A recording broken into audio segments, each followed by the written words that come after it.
Dear children, good morning. In our second session, we are continuing with the lesson Tea from Assam, from where we left it on page 95 of your class 10 textbook. I'm Pradeep Borthakur, sir.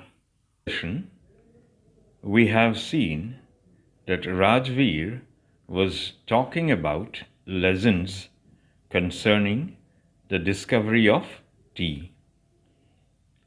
At this, Pranjal asks Rajveer what those lessons were. Now let us read from the text what Rajveer replies. Well, there's the one about the Chinese emperor who always boiled water before drinking it. One day, a few leaves of the twigs burning under the pot fell into the water, giving it a delicious flavor. It is said they were tea leaves. Tell me another, scoffed Pranjal. We have an Indian legend too. Bodhidharma, an ancient Buddhist ascetic, cut off his eyelids because he felt sleepy during meditations. 10 tea plants grew out of the eyelids. The leaves of these plants, when put in hot water and drunk, banished sleep. Rajveer tells Pranjal a story about one Chinese emperor who always boiled water before drinking it. Perhaps the emperor was very conscious about hygiene, and because of which he could discover tea. It was a chance or accidental discovery, because the tea leaves were not put into the water by the emperor himself. A few leaves of the twigs burning under the pot fell into the boiling water.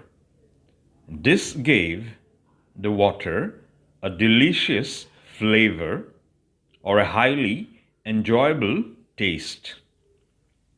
And the twigs happened to be from a tea tree. Pranjal liked the story. Perhaps he had never heard about it. He asked Rajveer to tell one more such story, but Pranjal scoffed or asked Rajveer to tell another story in a mocking way. He tried to make fun of Rajveer.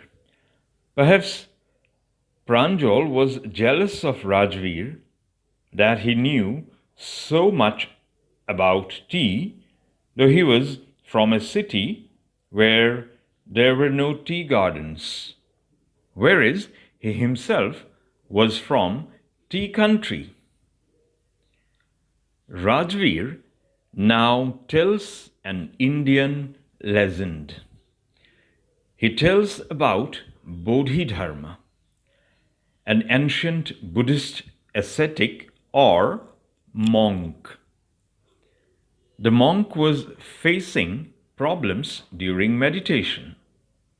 He could not engage in deep thought because he felt sleepy when he tried to think deep. As a solution to the problem, the monk cut off his eyelids so that his eyes would not close and he would not fall asleep. Out of the eyelids grew 10 tea plants. The leaves of these plants, when boiled in water and drunk, drove out sleep. Strange legend indeed. What do you say, students? It is an extreme case of a person trying to overcome his drawbacks and coming out successful in his purpose. Isn't it? Now, let us read the remaining part of the chapter. Tea was first drunk in China, Rajveer added, as far back as 2700 BC. In fact, words such as tea, chai, and chini are from Chinese. Tea came to Europe only in the 16th century and was drunk more as medicine than as beverage. The train clattered into Mariani Junction. The boys collected their luggage and pushed their way to the crowded platform. Pranjal's parents were waiting for them. Soon they were driving towards Dhekiabari, the tea garden managed by Pranjal's father.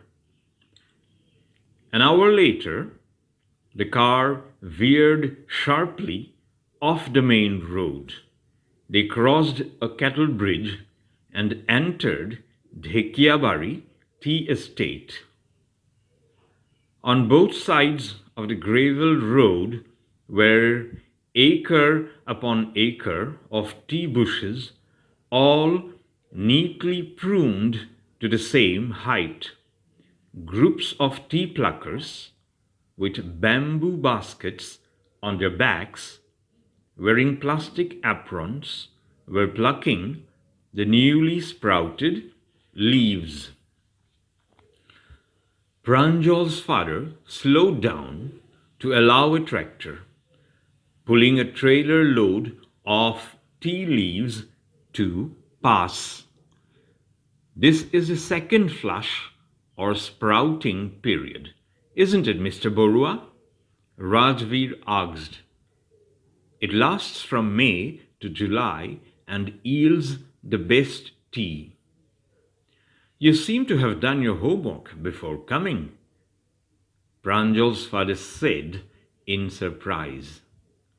Yes, Mr. Borua, Rajveer admitted, but I hope to learn much more while I am here. Rajveer kept on bombarding Pranjal with facts about tea. He said that tea was first drunk in China, and that too thousands of years back, almost 5 millennia back in 2700 BC. Rajveer tells that words such as tea, chai, and chini are Chinese words. Tea came to Europe very late compared to China, only a little more than 400 years back in the 16th century. Tea in Europe was drunk more as medicine than as a beverage or refreshing drink. Finally, the train clattered into Mariani Junction. The clattering or rattling sound is because of metal striking against metal. At Mariani Junction, rail lines coming from different directions cross each other. Therefore, it is a junction. Most of you might have noticed that. Pranjal and Rajveer collected their luggage and pushed their way through the passengers inside the compartment to the platform crowded with passengers. Both of them were eager to reach home after a long journey. Pranjal's parents were waiting to receive them at the railway station.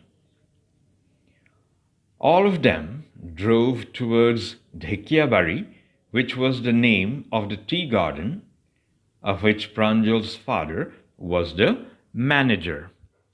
So they were all heading towards the manager's bungalow. An hour later, the car changed direction or veered, moving sharply off the main road. A cattle bridge was crossed and then into the Dhekiabari tea estate. A cattle bridge is very helpful because there is no need to have a gate that has to be opened and closed every time somebody comes in or goes out. The cattle bridge prevents cattle or stray animals from entering the estate. The road inside the tea estate was a gravel road. Gravels are a loose aggregation of small stones. On both sides of the road were acre upon acre of tea bushes. 1 acre is equivalent to 4,047 square meters. It was a large tea garden. All the tea bushes were neatly pruned to the same height. In pruning, a tea bush is trimmed by cutting away dead or overgrown branches or stems to encourage growth. In the middle of the tea bushes, groups of tea pluckers wearing plastic aprons were plucking the newly sprouted leaves. They were collecting these leaves in bamboo baskets on their backs. Tractors with trailers are used to carry the leaves to the tea factory in a tea garden. Pranjal's father had to slow down the car to allow such a loaded tractor to pass. Addressing Pranjal's father as Mr. Borua, Rajveer asked him if it was the second flush or sprouting period. A flush is a sudden and usually abundant new plant growth. We again get evidence of Rajveer's research on tea before coming to Assam when he remarks that a second flush or sprouting period lasts from May to July and yields or produces the best tea.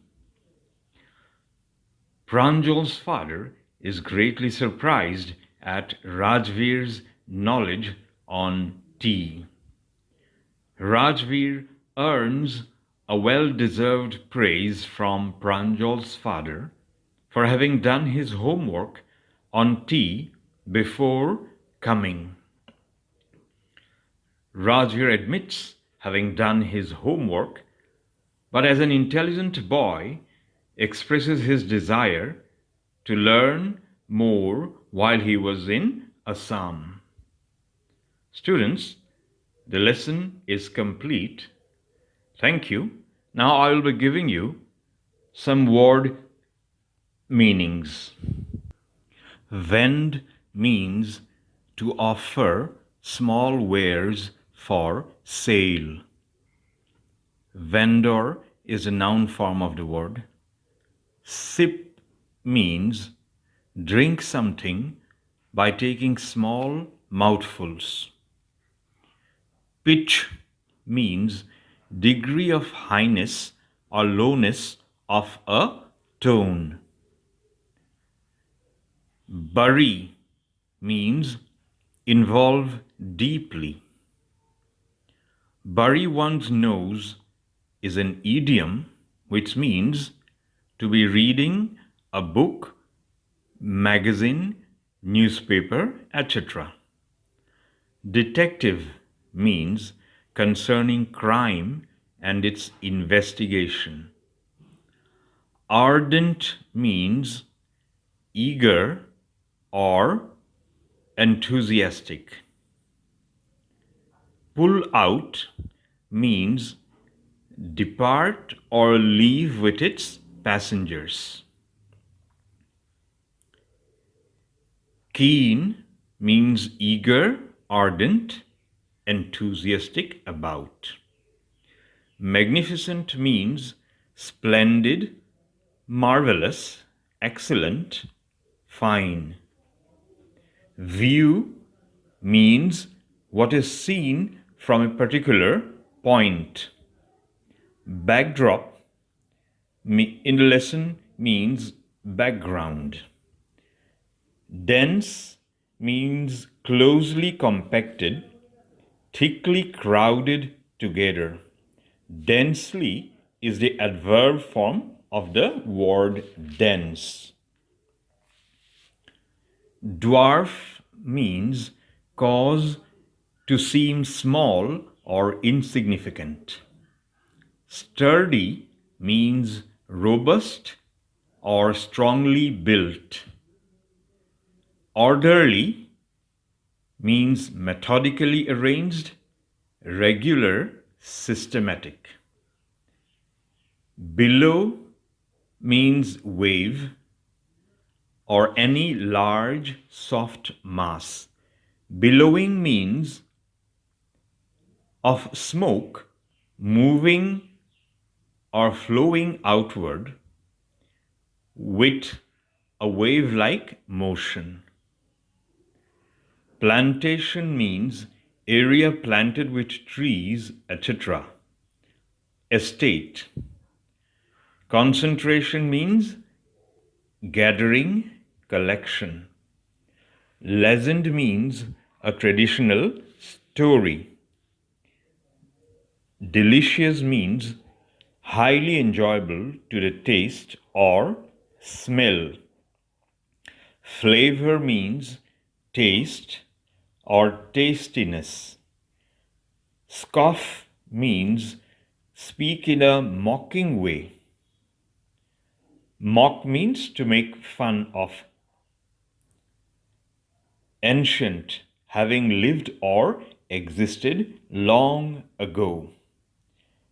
Ascetic means a monk or a person who practices severe self-discipline and abstains from all forms of pleasure, especially for religious or spiritual reasons.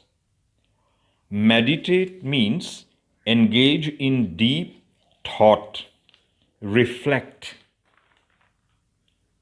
Banish means drive out or away, expel, cast out. Beverage means a refreshing drink. Clatter means rattling sound as of many hard objects struck together. Junction means a place where railroad lines or roads meet or cross. Platform means raised level surface. Manage means administer, supervise, or look after. Veer means change direction. Estate means an extensive area of land, usually with a large house. Pruned means trim a tree, shrub, or bush by cutting away dead or overgrown branches or stems, especially to encourage growth. Apron means a protective garment worn over the front of one's clothes and tied at the back. Sprouted means grown. Trailer is an unpowered vehicle pulled with a rope, chain, or tow bar by another vehicle. Flush means a sudden, usually abundant new plant growth. Sprout means of a plant put out shoots or new leaves. Yield means an amount produced of an agricultural product. Yields is a verb which means produce or return as a fruit, profit, or result.